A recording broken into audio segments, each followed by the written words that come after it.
नमस्कार दोस्तों, केटी voice stories channel में आप सभी का स्वागत है।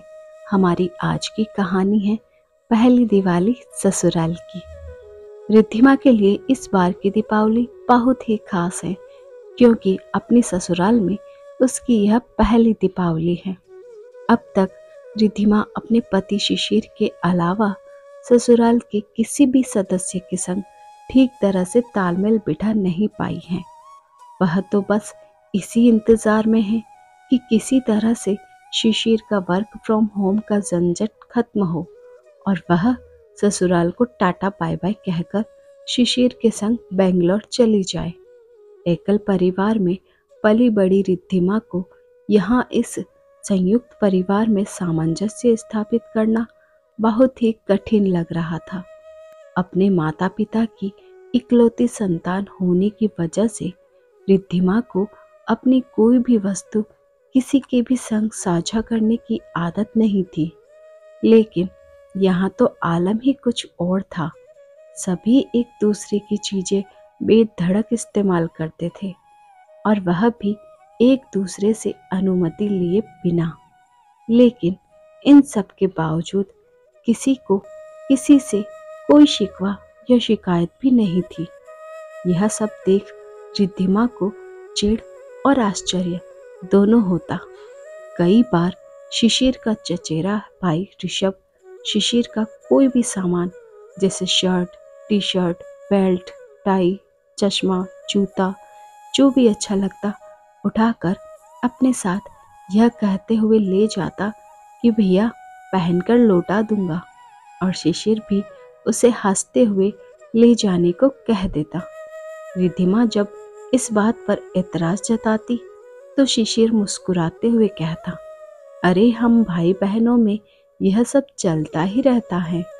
रिद्धिमा की ननद वर्षा और उसकी चचेरी बहन गरिमा भी एक दूसरे का सामान बड़ी ही सहजता से उपयोग करती। सासू माँ और चाची सास के बीच भी एक अलग ही गठबंधन देखने को मिलता। दोनों कुछ इस तरह से रहती जैसे सगी बहनें हो। यदि कोई नया व्यक्ति घर आ जाए तो उसके लिए यह समझ पाना अत्यंत कठिन हो जाता कि चारों भाई बहनों में कौन किसकी कोख से जन्मा है। सब भाई बहन रिद्धिमा की सासू माँ को माँ बुलाते और उसकी चाची सास को छोटी माँ। रिद्धिमा के लिए यह सब बहुत अजीब था। वह अपने चाचा चाची और चचेरे भाई बहनों के इतना करीब भी नहीं थी। एक ही शहर में होने के बावजूद रिद्धिमा इन सभी से किसी पारिवारिक आयोजनों या फिर तीज त्योहार में ही मिला करती थी। समय का पहिया घूम रहा था और रिद्धिमा को अपनी ससुराल से निकलने की जल्दी थी।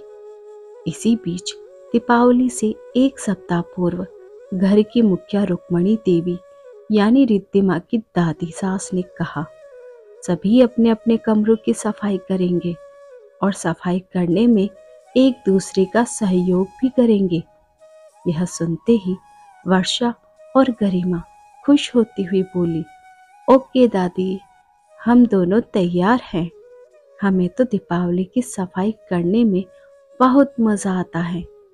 रिद्धिमा के लिए वर्षा और गरिमा का इस तरह कमरों की सफाई को लेकर अति उत्साहित होना समझ से परे था। भला किसी को सफाई करके ऐसा क्या मिल जाता होगा जिसके लिए ये दोनों इतना खुश हो रही हैं। तभी रिद्धिमा की ओर देखते हुए वर्षा बोली, भाभी आप चिंता मत करिए, मैं और गरिमा आपके कमरे की सफाई करने में मदद करेंगे।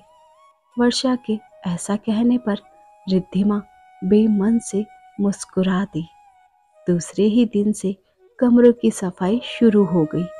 वर्षा और गरिमा केवल कमरा ही नहीं, अलमारी भी साझा करती थी।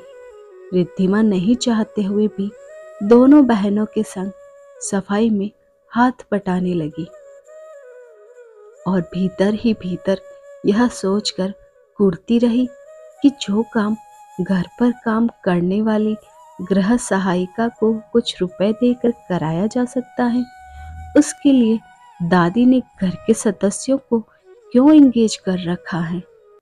उसकी मम्मी तो पूरे घर की सफाई गृह सहायिका से ही करवा लेती है। कमरे की सफाई करते वक्त जो भी पुराना सामान मिलता, वर्षा और गरिमा उस सामान से जुड़े किस्से याद करती, रिद्धिमा को बताती और बहुत खुश होती। दोनों बहनें उस बीते हुए समय में लौट जाती। उनकी बातें सुन और उन्हें फिर से वह बीता हुआ पल जीता देख रिद्धिमा को एहसास हुआ कि दीपावली की सफाई केवल सफाई नहीं है, अपितु ये तो वो खुशनुमा पल है जो दोबारा हमें गुजरे हुए लम्हों को जीने का मौका देते हैं। अब बारी थी घर पर मिठाइयाँ व पकवान बनाने की।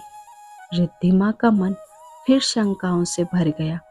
वह विचार करने लगी कि जब बाजार में हर तरह की मिठाइयाँ उपलब्ध हैं, तो घर पर बनाकर वक्त बर्बाद करने का क्या मतलब? उसकी मम्मी तो हर तीज त्योहार में अपने ऑफिस से लौटते वक्त बाजार से कई तरह की मिठाइयाँ ले आया करती थी।